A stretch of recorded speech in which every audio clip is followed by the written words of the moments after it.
let's have some fun. We've got a lot to cover, and I'm probably going to be losing my mind as we cover all the news. Guys, you can check all this out. Hit the like button, subscribe. That is the best way to say thank you if you get something good out of this. Chris, what's the biggest news of all? The biggest news is that they opened up with a 30-minute apology. They closed with a 10-minute apology. They briefly touched on multiple times throughout as an apology about the fact that Endwalker is not going to be released on time. It is going to be 2 weeks late. We are now looking at December 7th, December 3rd being early access. All dates, the 2 weeks to the normal raid, the 4 weeks to the Savage raid being from that December 7th date instead of November 23rd. They realized this last Friday. He went to the handful of people that are above him at Square Enix and said, this is what I need to do. And they said, just so you know, this might work because you're Yoshi P, but this isn't really acceptable. And he is aware of that. It is for the purpose of quality assurance. They just were doing their master checks and they were like, do we need 1 week or 2 weeks to delay? They decided to go with 2. That does protect them so that the people that need time off around the holidays within Square Enix can still get that. That does protect the pace to 6.1. And it does help them feel very confident that this 12/7 date can stay firm. So here is the schedule. So, like, obviously, the date, the pre-order early release is now December 3rd. The release December 7th. The first raid, normal versions, December 21st. And that means Savage has been pushed out to January 4th. So, adjust your schedules, adjust your PTO accordingly. That's going to be a big topic we're going to see going into the next couple of weeks. Yoshi P made the call on Friday. And then we just found out a week later. And so that doesn't obviously give a lot of time for shifting around schedules. I'm going to have to talk with Julie about it. So, like, on my own end, I know I've been impacted by this, but I don't know to what degree.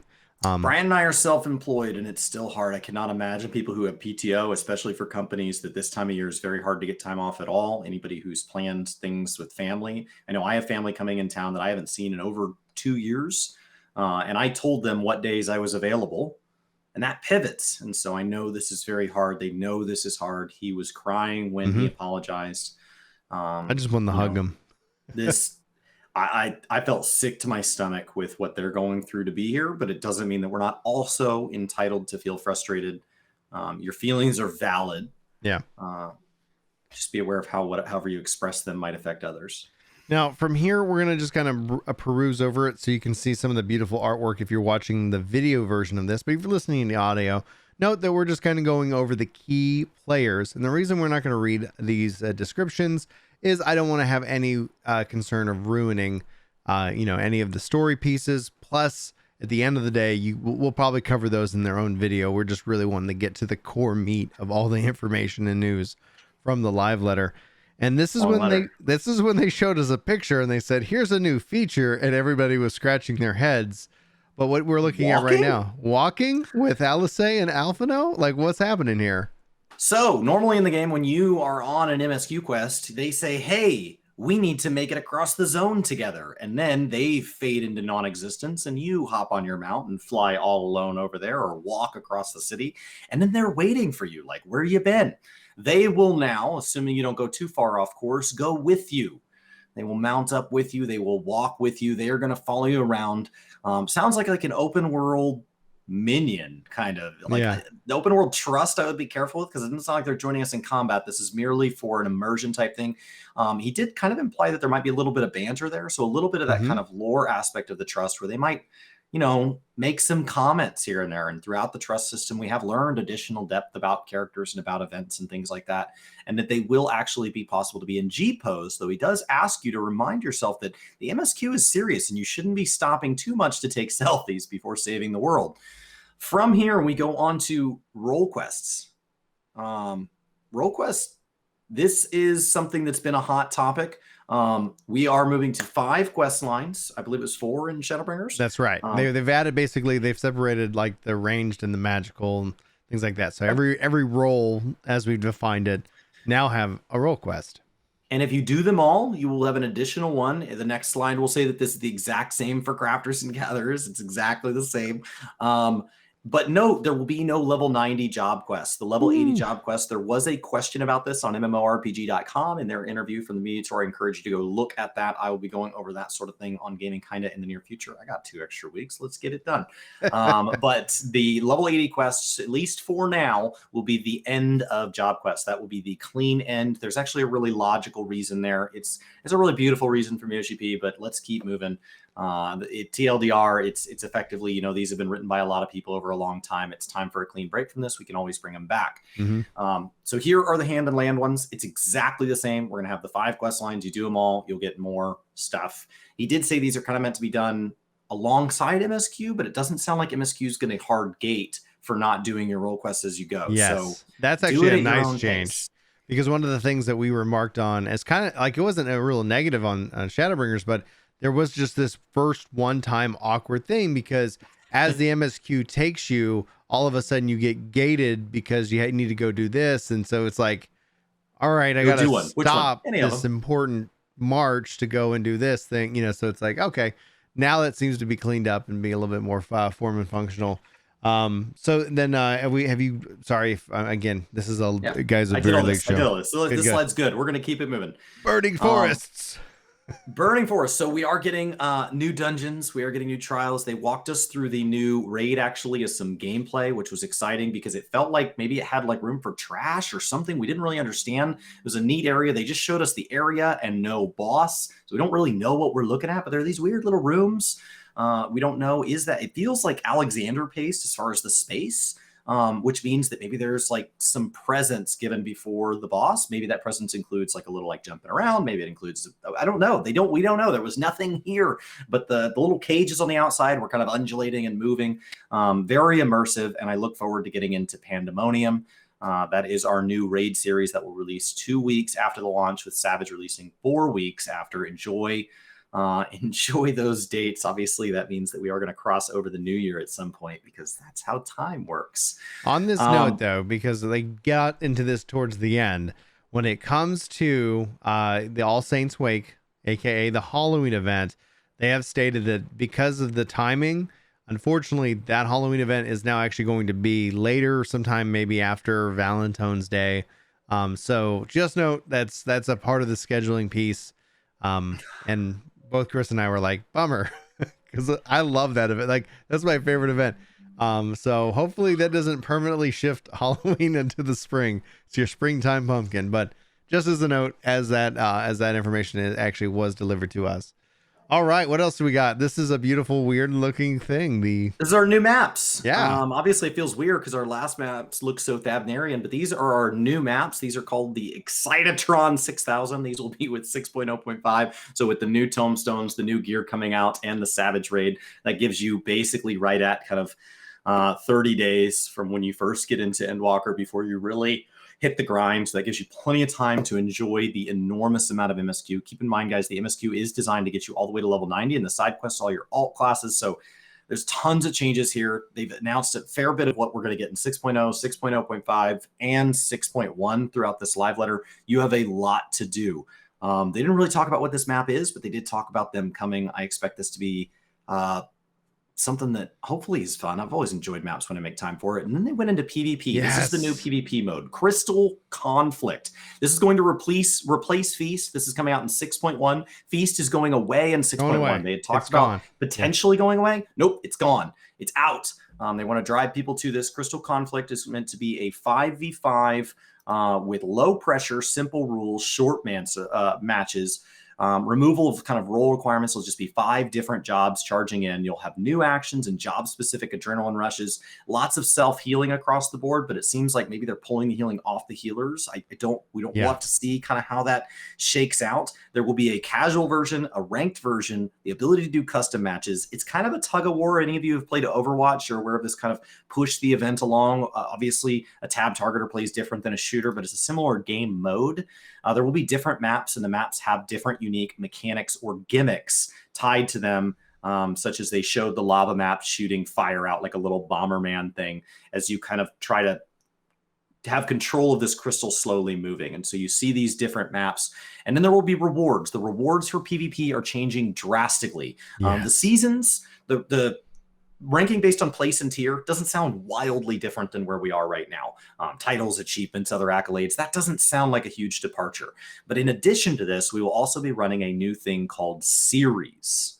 Yes. They don't know yet if series are running incongruent with seasons or if they'll be longer than seasons, but they're as long or longer. And their example was, what if it went from like 6.1 to 6.2 and there were 2 seasons within that same time frame, one to the half patch and one for the back half. And here's the great thing with the series is that they are accumulated through all PvP content. That, like one of the biggest things I had with seasons in the past, it's like, well, what if you like doing front lines, but you really don't like feast? What if you like, it's like, it felt so disconnected. So the season is looking like it's only going to be Crystal Conflict, but the series, as they roll out, are going to be all a part of your PvP profile.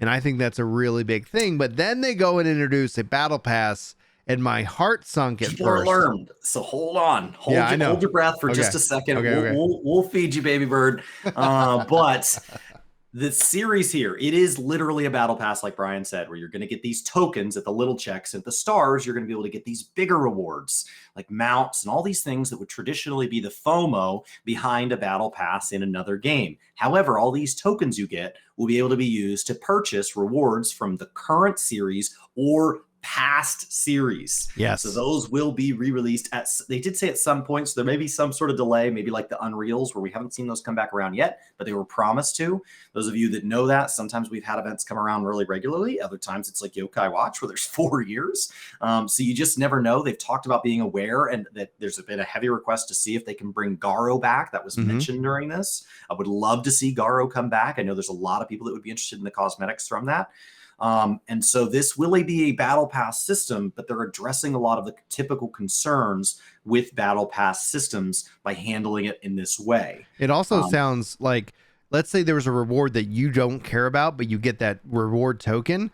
It also kind of sounds like, well, you can kind of pocket that and decide like, I'm going to sit on this and use it in future series as well. So I actually really appreciated that, because at first I was like, okay, like I get it. It's a good design. When we look at Guild Wars 2, they have reward tracks, but it's like, it's the expiration. And I think they're kind of finding that balance. And obviously I think our feedback will be really critical, because we've had FOMO content, especially related to PvP with Garo. And that, as somebody who's gotten all the Garo stuff, I literally am so excited that if they can bring this back, that's great for the community. That's great for people who want PvP.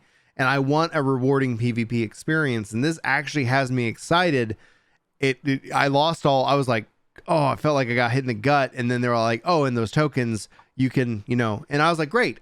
Like, that's all I needed. I don't want to sit here and feel like I have to play. And that's what they said. They were like, what if you're doing a raid? Like, you're trying to do the world first. And like, all of a sudden you're missing out. A season. Oh, no. No big deal. No big deal. So in addition to this, all these rewards being remained, tokens will carry over. We went over that. We need to have some better way of tracking profiles. So we're going to get a calling card system. They're not sure about how the naming and the exact thing. They want to be able to show it off at upcoming live letters. And this will allow you to customize a profile like you would for like a social media platform. And you'll be able to have like a little picture of your character, have borders. And that way the search profile is not just your name and like what you have leveled. It's a little more like a representation of you. And you'll be able to earn various different things that you can use to kind of decorate that.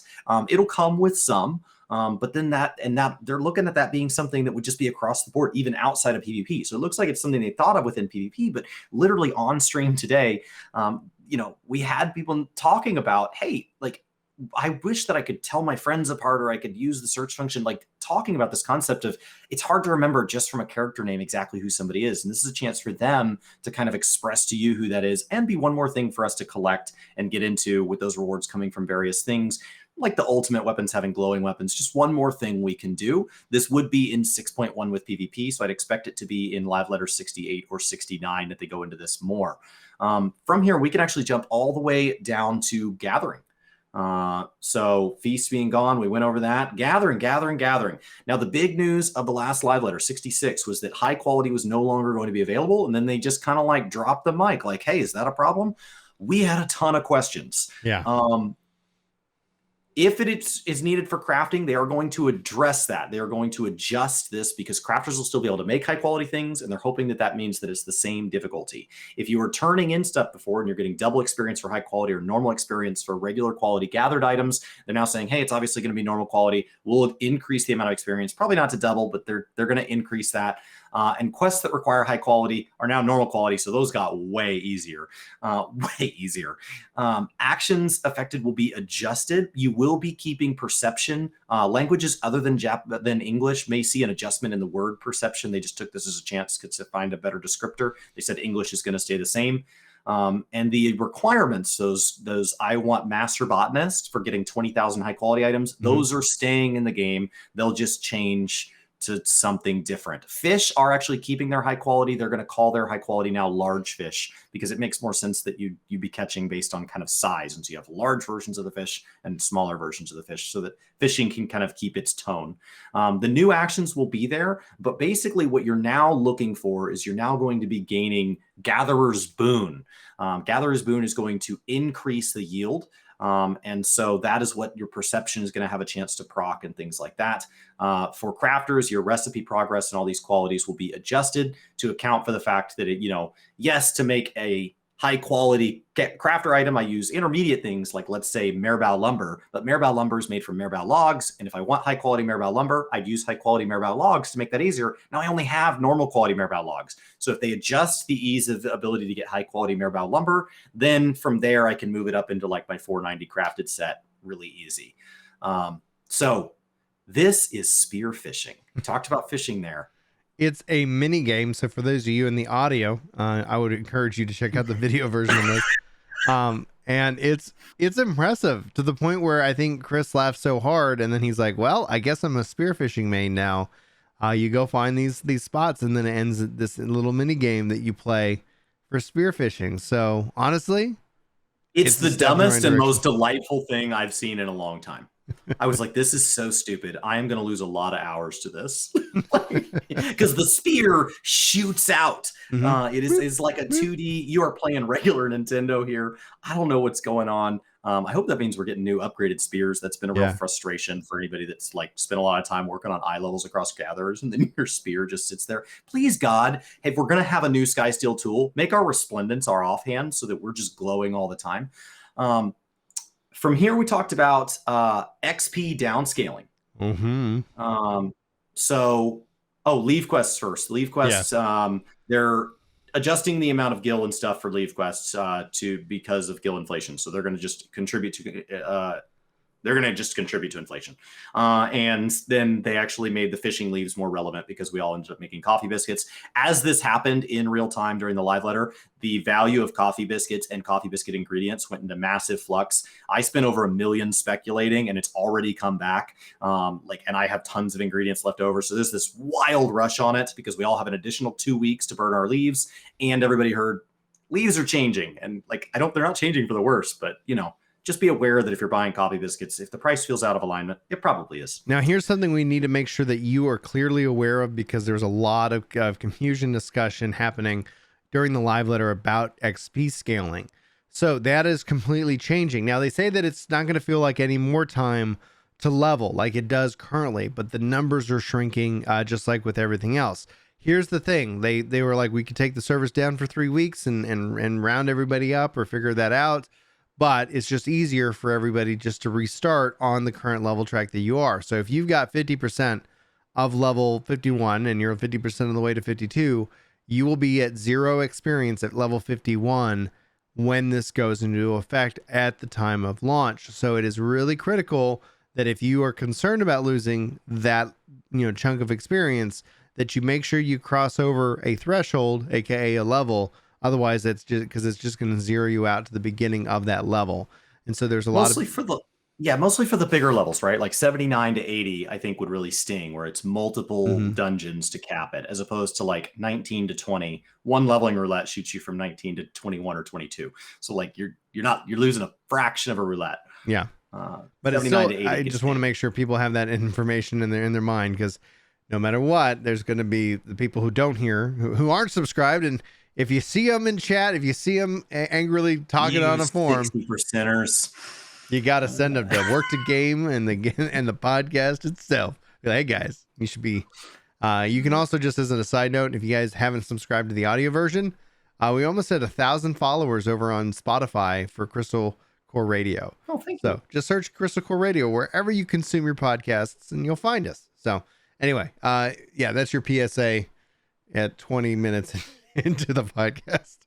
Oh, so the number of clears and everything's going to be the same. So, it's all, they're just adjusting the size of the numbers down. They said actually just already tracking every character and every class and dealing this, they already said was dealing in like billions of points of data. So like just, we have to draw the line somewhere so that we can take the game down for only 24 hours instead of taking it offline for weeks while we go in and manually do this. They're very sorry for it. Please don't take this as an excuse to go all the way to feel like you need to get everything to 80. But obviously, my jobs that are 10% to level, who really cares? That's the last little bit that it ticked over from running whatever I ran.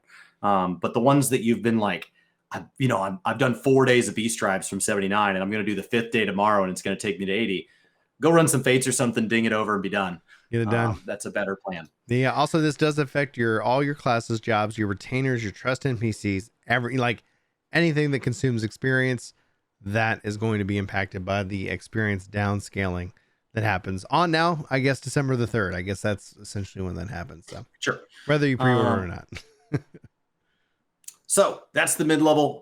The next is they have talked about making it easier to manage alts. And one of the things that's very frustrating is the weapon exchanges, talking about the number of weapons. The cost of the tombstone portion of your weapon exchanges is going to drop from 1,000 to 500. That's the big takeaway here. The 2 new tomes, for those of you that follow our tomes along, instead of allegory and revelation, we will be moving to aphorism and astronomy. Nice and confusing because they both start with that solid A and an A sound. Amazing. That'll be confusing for a little bit. And then they actually joked that maybe Tomestones of Poetics, which would remain that way, should stay Tomestones of forever. But at this point, it's kind of nostalgia to keep it that way. Well, the other adjustment that's happening that we already knew about is how they're doling out weapons because of how many more jobs are available, and so it just ends up being kind of this thing. So getting your weapon for your job is going to be much easier. So having them also reduced from 1,000 to 500 is, in my mind, in line with that adjustment itself, because then you're not like sitting here going like, why would I spend 1,000? I can just go, I can just go do this and be done with it. And I'm going to, they want it to become an additional source, because what they're finding is people with lots of jobs find 1,000 is literally just not even worth engaging with. And like it's too big. Yeah. I'll just go do something else. It's like, okay, this way you're getting weapons from all over the place so that all your jobs are finishing out. They did say in an interview that they're finding that people on average level about 4 jobs, and that was more than they expected. And they get more than 1 relic, and that's more. They thought everybody would just get 1. So they're trying to make that easier. If you want to know more about that subject, go check out the Jesse Cox interview with JP. It's on Jesse Cox YouTube. I assume JP published it somewhere. And they went over that. JP asked that question. To move on, they went over some glam here. They showed off the new glams. We got to see like the Paladin set and some beautiful sets, right? I believe that to be Reaper. We've got one from kind of each role of gear. Yeah. And so we went through the set, and then at the end, they showed a couple that are just kind of more from just new glamours. But unlike when they're data mined and we just assume where they're coming from and they get mad when they're different, they came out and beat us to the punch. We didn't data mine this because they were on pieces of paper instead of in a file we could get to. And so there's one of the new just cosmetics. And this next one here was presented now. And within 10 seconds of us seeing that image, said we are looking at adding this potentially to the Mog station. So for those of you that are still upset about the Cruise Chaser, because we data mined it, decided where it would come from, then found out the Mog Station, the Omega stuff is Mog Station. As a side note, while we're talking about this, when they mentioned potentially adding some of the Eden Glams long requested, and I believe Live Letter 66, maybe one of the interviews or something like that, they said, yeah, we have been looking at those for the Mog Station. So just be aware, raid gear and Mog Station seems to be pretty synonymous. They've talked about hair after this. Mm-hmm. Viera females, they think are going to be in a really good spot as of 6.0. They've done a ton of work. Male Viera were already designed with hair more in mind, and so they should be in a much better spot. So they've worked on a lot of new female hairs working for these lovely Viera. Brian was identifying a bunch of these as they popped up. Male Roth, they said it's a much bigger thing. So they do believe they're hoping that that's ready for 6.1. Mm-hmm. Then we get into one of the things Chris and I have been very excited for, the UI updates for the achievement system. So then they go into more detail about this system. My personal hope, and we'll have to wait and see, I want to be able to track achievements and challenge log stuff like I would a quest, just because I don't want to have to keep pulling up the book, but don't know yet. So don't quote me on that one, that it's that I don't know if that's happening, but overall with the just the layout and the design of the achievements and how it's kind of structured, it looks to be at least a much cleaner experience. And I think overall it's going to be very nice to see and hopefully use that as a driving force to what kind of content you want to do. I've been using the new game plus system as a driving force of like, oh, I haven't finished Hildebrand. Let me make sure I go and get that done and knocked out. So G-pose now with instruments, and the back on your feet is being replaced by something that's going to that was apparently being abused. So now it will just work in big cities, but in trade, it's going to extend sprint to basically last until the next sprint is up. So if you use back on your feet, I can't imagine you'd want that over like battle experience at the launch of an expansion, but maybe for people that use that to get around. Maybe that's used in like RP guilds or something, not something I've used. But the bigger thing is go back up right there. Oh, sure. There is going to be a Grand Company seal chest that might have minions or mounts in it. So this sounds like it works a lot like the Eureka or Bosja lock boxes. It is not guaranteed, but it might have minions or mounts in it. And he said it might have something like a firecracker instead for those of you that really want another source of magic prisms in your life. So as we go back down, the Ishgard housing zone then they got the housing after the whole ear thing. So now we took a 45-minute break to talk about the fact that if you'd like to, they are working with a company that you can pay $20 and get a better audio experience, and you have to send them a picture of your ear and all that. So if those memes are coming up and you wonder where it's coming from, they themselves are laughing at it. It had a weird ad at the end. It was like 45 minutes of this. So if you wonder where that's coming from, the inside joke was this 45 minutes in the middle of this 5-hour presentation. Yeah, and we were like, I guess this is it. I guess we're done. And they're like, nope. Let's talk about housing. Let's talk about housing, which I said there's no way they talk about housing. There's no way. The new zone will be called Imperium. It will be in the firmament. You will be able to tour it during 6.0. It'll be available during 6.1. It will have the same number. That sounds like 2424. That sounds like the same 1440 houses that we've been getting from every other ward. But there's a couple of big changes here. The first is that those of you with houses will not be able to reload to a house that's timer is not up. No more jumping the line. Yep. You got to wait in line like everybody else. If you win the bid, you'll be able to reload to it then, but you don't get to just jump around freely. Second of all, it's no longer going to devalue. I don't know if that really affects anything. We were all buying it as soon as it was readily available, not waiting for the price to come down. And it will no longer be possible for free company members to be made a free company leader or to be given authorization to purchase land, which means people won't be able to spin up FCs to just go bot these things. And all of these discords that break terms of service by selling free companies because they own a house, and it's a way of skirting the not selling a house directly to another player, that's going to be a whole lot harder, because you won't be able to just do it.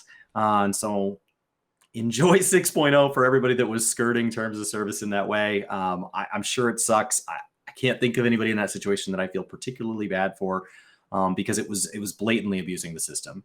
A lottery system will be implemented. They haven't said what percentage of awards will be lottery and which will not. But the lottery will be that you can buy one ticket to one plot. Yeah. Per lottery window. A lottery window will be several days. I picture it like the cackpot, and then you will have several days to claim it. I picture it like the cackpot. The character to buy one as an individual, you will have to have at least one job at 50. You will have to be the second lieutenant or above. I believe that's when your squadron unlocks. Mm-hmm. You will not be able to buy one if you already own a plot on that world, even if it's on another character on your service account. To do it as a free company, you will have to be a member of a free company with authorization. Remember, that's got to wait. The free company will have to have at least 4 members and be ranked 6 or above. So not something that's just spun up today. And then another character on the same service account must not have a free company on the same world. So that does mean you could have one of each, but that's going to be a big limitation. Keep in mind, this does not backwards penalize anybody that has more houses than this, but this would be moving forward. During the land acquisition period, everybody who lost will be able to go back and claim their gil. If you don't, it's gone. The winner will be able to buy the plot, meaning if they already have a plot, they'll reload. If they don't have a plot, they'll claim it. If they don't, they can get half of their money back. They get half. That's their option. But either way, you've got to go claim it. If you don't go talk back to that board, the money's gone, and you got to put the full amount down. And there's no withdrawing. Once you turn the money over, that ticket is yours. Yep. You cannot cancel. You're in it. You're in it to win it. If you lose, you can get all your money back, but there's still also a timer, even if you lose. So it's not something like, oh, all right, I'll also come back to it. No. Go get your money, because they can't mail it to you. And we talked about this a little bit on stream. We've talked about it many times as we've covered this game. When you hear these kind of things, it's not like they don't want to do like just sending you a mail. It's just that the system architecture and network and all that is not set up to where that is an easy fix. And it could be a limitation factor for anything we can speculate for. So at the end of the day, it's not being difficult for the sake of being difficult. This is the only way we were able to implement it at this time. We will update you if that changes in the future. They're tracking the way everybody interacts with this, so they will be looking for anybody abusing it, but they'll also be looking, do they need to make any changes to it?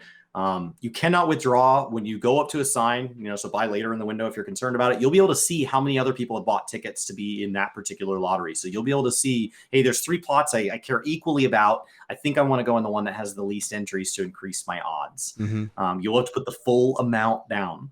And if you have an existing plot, of course, you get that refund when you move over, but you'll have to put that full amount down. So that's going to limit that. So that's a big set of changes, a massive set of changes coming in 6.1. I'm sure they'll go over this a lot more in the upcoming 2 live letters. Then they talked about Oceanic Data Center, another subject I really thought they weren't going to talk about pre-Endwalker. I know, we got a lot of 6.1 stuff. So it's coming in February 2022. It's named Materia. Obviously, it's going to have multiple worlds, and they're all going to be treated as new worlds. So there's going to be kind of bonuses and more available for people wanting to transfer over to the Materia data center. So I like the name. I'm going to butcher it, unfortunately, in future videos and more. So bear with me. What do you think? That's 6.0.8?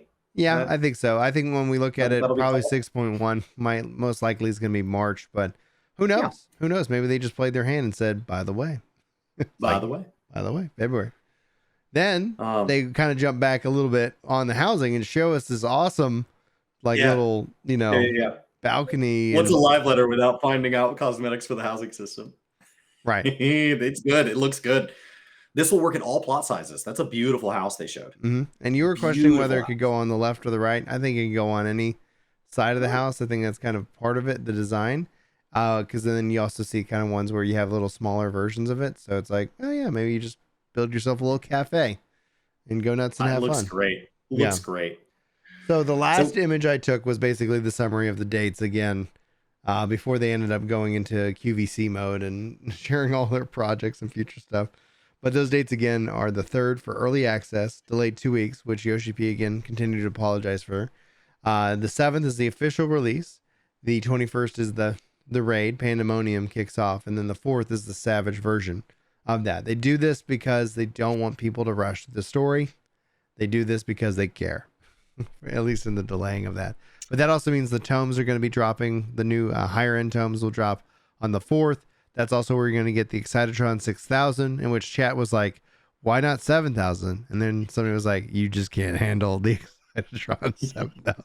You can't. 6,000 is as far as we're willing to go. So 7,000 is 18 and up. So the December 2nd is when the patch notes will be published. So we do expect a maintenance there. So for everybody that's adjusting their schedule, don't expect to be able to play the game on the 2nd. I would expect a 24-hour easy. Yep. I think that'll be a full 24-hour maintenance. Don't expect it to come up early. But who knows? Who knows what to expect anymore? Who knows what to expect? Anything. This was a lot of surprises. One bad one, a lot of good ones. This was a lot of surprises.